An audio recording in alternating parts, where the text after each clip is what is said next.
A resolution adopted by the General Assembly. Declaration on the right and responsibility of individuals, groups, and organs of society to promote and protect universally recognized human rights and fundamental freedoms. Black Laws, Edition 5. Individual. As a noun, this term denotes a single person, as distinguished from a group or class, and also, very commonly, a private or natural person, as distinguished from a partnership, corporation, or association. But it is said that this restrictive signification is not necessarily inherent in the word, and that it may, in proper cases, include artificial persons. See also person. Black Laws, 5th edition. Person. A man, considered according to the rank he holds in society, with all the rights to which the place he holds entitles him, and the duties which it imposes. A human being, considered as capable of having rights and of being charged with duties, while a thing is the object over which rights may be exercised. Artificial persons. Ballantyne's Law, 3rd edition. Man, in the generic sense, a human being, whether male or female.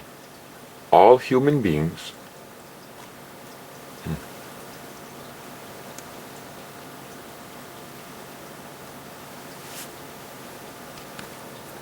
Black Laws, 9th edition. Person. A human being, also termed natural person. Black Laws, 9th edition. Artificial person. An entity such as a corporation, created by law and given certain legal rights and duties of a human being. A being real or imaginary, who, for the purpose of legal reasoning, is treated more or less as a human being. In that declaration, there is a player or a subject that is called an individual. An individual. Now, we know that in Black Laws it says that an individual denotes a single person, as distinguished from a group or a class of persons.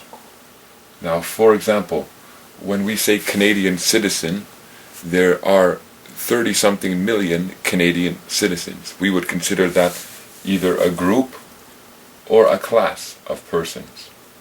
Now also, when they use the word class, when they describe persons, they're talking class meaning levels or authorities. So a class of persons. And individual also very commonly, now notice that expression, very commonly, so it should be a common fact that when I say the word individual, this should be what is the meaning that comes to mind. Very commonly, a private or a natural person. That's what an individual means. So when you use the word individual, you're not saying that you're an artificial person. You're saying that you're in a capacity that is private or natural. Yes, you still have a person because they term the human being natural person, and when you operate under the term or designation of natural person, you can draw your rights and you have your liberties of the human being attached thereof. Black Laws, 9th edition. Personality. The legal status of one regarded by the law as a person.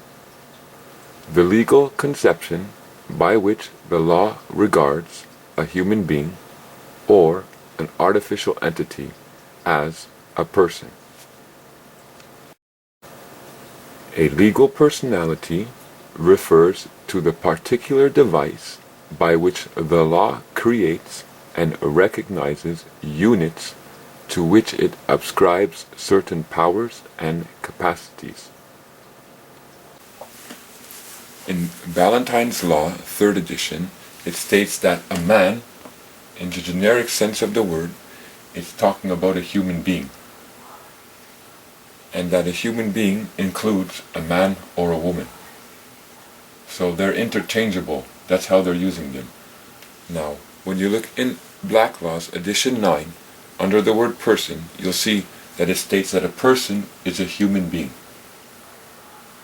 A single person is a human being that can be termed, take on the title of natural person. Natural person. And that individual who we see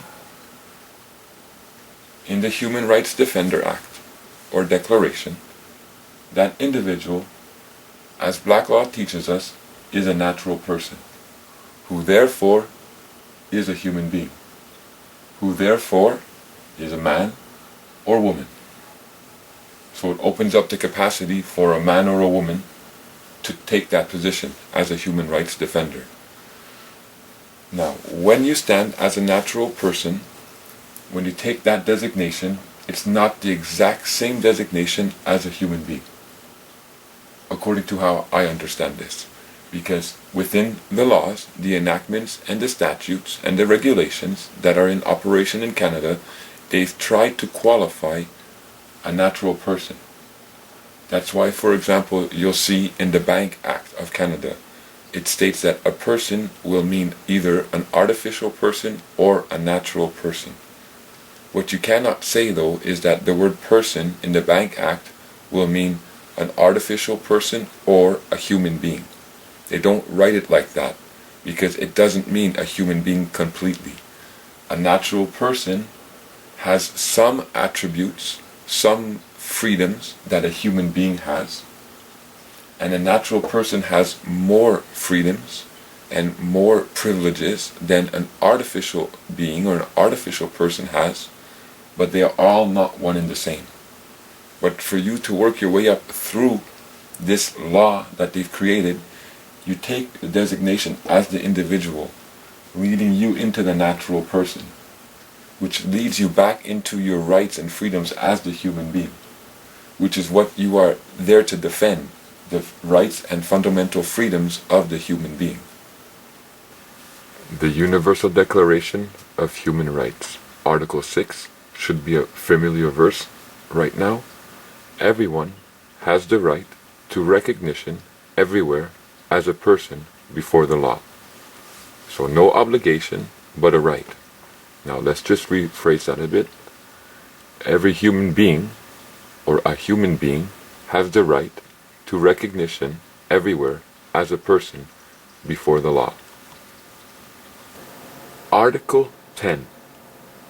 No one shall participate by act or by failure to act, where required, in violating human rights and fundamental freedoms, and no one shall be subjected to punishment or adverse action of any kind for refusing to do so. In the Universal Declaration of Human Rights, Article 6, it says that everyone has a right to recognition as a person, that being a natural or a legal person before the law. We have a right to take those designations. So, for example, when we who understand finances here in Canada, and we who understand negotiable instruments and their operations here in Canada, approach the bank and want to operate in the capacity of a natural person, to exercise the natural person's rights and, if you will say, benefits to use these negotiable instruments, those in de facto powers do not allow you to exercise those rights and benefits as the natural person. And they do not really have, if you will say, a proper backing to be doing what they're doing. Because remember, everyone has the right to take that recognition. Now, they want to deny you the recognition. But yet, let's flip this around. The Human Rights Defenders Act, Article 10, it says that no one shall participate by act or failure to act, where required, in violating human rights and fundamental freedoms. So let's say, for example, you're on the street now, and your capacity as a man or a human being. And for whatever reason, a police officer would like to see your identification. He's asking for identification of a person. Whether it be natural or legal, it's still a person, under the guise of being a group of persons or a class of persons, the Canadian citizen here in Canada. Now that police officer will say to you, you're forced to give me your ID. Give me your ID. Now, remember, everyone has the right to take recognition as a person before the law. Now, with the police officer, he's not looking for a natural person. He's looking for the artificial person, the legal person. And he will persist, and most of the time they do. You see, YouTube is full of videos of this, where they will persist that they want that government-issued ID card to identify the legal person. So he has broken your universally recognized right as an everyone to decide when you want to take recognition as the legal person or the natural person. But he's done it in another way. And when he does that, or when those in de facto authority do that with you, they have now stripped you of one of your fundamental rights. You see it clearly expressed in the International Covenant on Civil and Political Rights, Article 17. It says this exact same thing. Everyone shall have the right to recognition as a person before the law. Now, when they force you to take recognition as a person before the law, they have stripped you of your fundamental right and your fundamental freedom as a human being to not have to take that recognition. And as a human right defender, and in that declaration, it says that if you catch anyone, because listen to this, no one shall participate by act or by failure to act, where required, in violating human rights and fundamental freedoms. When you take that designation as a human being, as a man, and not as a person, you have every right. And if they continue to push the point, they have just participated in an act violating your human rights and your fundamental freedoms. And you, as in that position of human rights defender, have some authority behind you to deal with this. Because they are trying to place you under domestic laws. Laws that have been erected and work here in Canada. But yet, they want to forget about and push aside all the international laws and all the international covenants, excuse me, that Canada and the de facto agents are supposed to be governed by.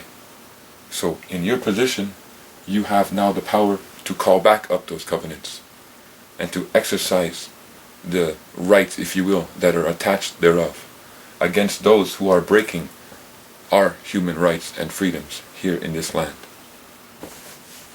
So at the bank, you go there to express your fundamental human right and freedom, and you want to take recognition as a natural person, because that's where your security is, and that's how you can operate on negotiable instruments, on money here in Canada besides banknotes.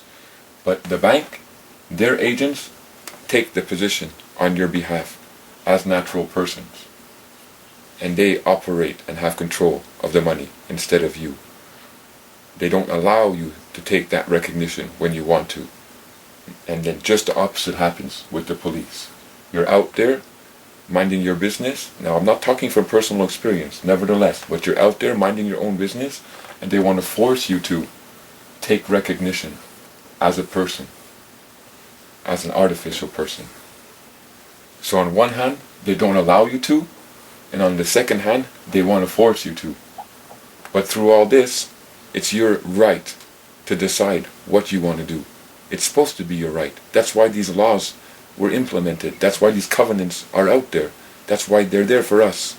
But nevertheless, they're breaking it, all of it, disregarding it, and not placing the blame too much on individuals, artificial or humans, in the positions that are just trying to fulfill duties that they've been taught through the ones who sit in higher positions of power. Because now look what the Human Rights Defender Act says about this. Article 15. The state has the responsibility, the obligation, and the liability to promote and felicitate the teachings of human rights and fundamental freedoms at all levels of education, and to ensure that all those responsible for training lawyers, law enforcement officers, the personnel of the armed forces, and public officials include appropriate elements of human rights teaching in their training program. The Declaration on Human Rights Defender, Article 15. It says the state, which means your country, your municipality, your provincial authority, has responsibility to promote the teaching of human rights and fundamental freedoms at all levels of education. Kindergarten, grade 1, grade 5, grade 7, grade 10, college, university, higher education. And to ensure that all those responsible, listen to this, for training lawyers, law enforcement officers, armed forces, and public officials include human rights teachings in their training program. This is an international binding law that's resting upon those who are training these persons, lawyers, law enforcement officers, armed forces, and public officers. Whoever is putting these persons into positions of occupying the de facto power should be teaching them the responsibility of what human rights and fundamental freedoms are and how it affects their positions when they're operating here with the 33 million people that live here in Canada, or a bit more than that. Because they're running up or coming face to face with human beings who are beginning to understand who they are and are beginning to express their fundamental rights and freedoms. And those who are sitting in these positions, those persons, have no idea what's going on. And not only are they jeopardizing their own careers, their own monetary gain, because they've went through education, they're working hours now to represent a position, but when they're coming against the human rights and fundamental freedoms, this shall not be tolerated here in Canada anymore. It can't be, because it's destroying families, hurting people, taking away from what life should be, because everyone is being controlled and not being allowed to live. So if I group together, let's say 100 people or 100 persons, and I'm using that word on purpose, 100 persons who qualify under this, and it can be shown and proven that they don't understand the human right and the fundamental freedoms that exist here for men and women in Canada, then it can be also proven and shown that those who are responsible for their training are failing to follow the covenants. It can be clearly shown that the operations of law here, that they call fundamental principles of justice, have done nothing but stripped us of our rights and freedoms as a human being. and have placed us into a situation of slavery. Some are slaves that are doing well, making a lot of money, no trouble, nice homes, nice women, living the life that they are told they should be living.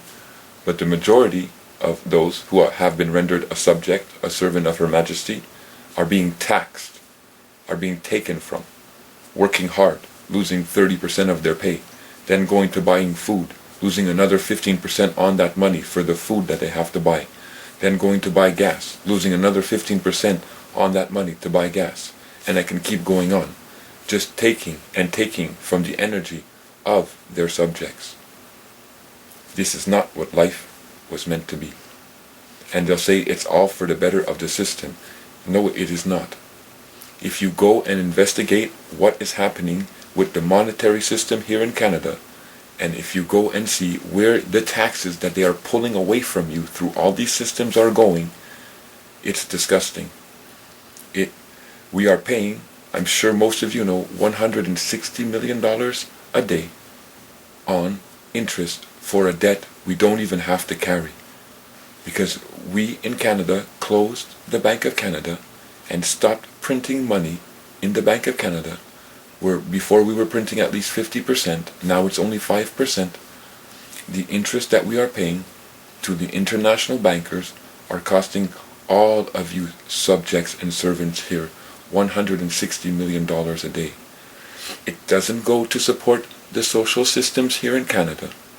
It doesn't go to help you and your family. It goes to enrich a few men and women who are living in mansions and have servants wiping their bums and feeding them food. I know the education that the government offered me when I was growing up in this system never explained to me the difference, first of all, of any of this juridical personality, artificial persons, natural persons, human beings, fundamental rights, fundamental freedoms. But yet, there is an international obligation on Canada that we were supposed to know these rights. We were supposed to be taught these rights. And they didn't follow through with their obligation. Not only that, they proceeded to strip us of most of these fundamental rights and freedoms through using these acts and these regulations. Article 16. It's a very important article for us men and women who live here on the land that is called Canada. Listen to what this article says. Individuals, non-governmental organizations, and relevant institutions have an important role to play in contributing to making the public more aware of questions relating to all human rights and fundamental freedoms through activities such as education, training, and research in these areas to strengthen further understanding, tolerance, peace, and friendly relations. Article 9. In the exercise of human rights and fundamental freedoms, including the promotion and protection of human rights, as referred to in the present declaration, everyone has the right, individually and in association with others, to benefit from an effective remedy and to be protected in the event of the violation of those rights. Article 9, subsection 4. To the same end, and in accordance with applicable international instruments, that would be the Universal Declaration of Human Rights and the international covenants that have been spoken about here on YouTube, and procedures. Everyone has the right, individually and in association with others, to unhindered access to and communication with international bodies with general or special competence to receive and consider communications on matters of human rights and fundamental freedoms.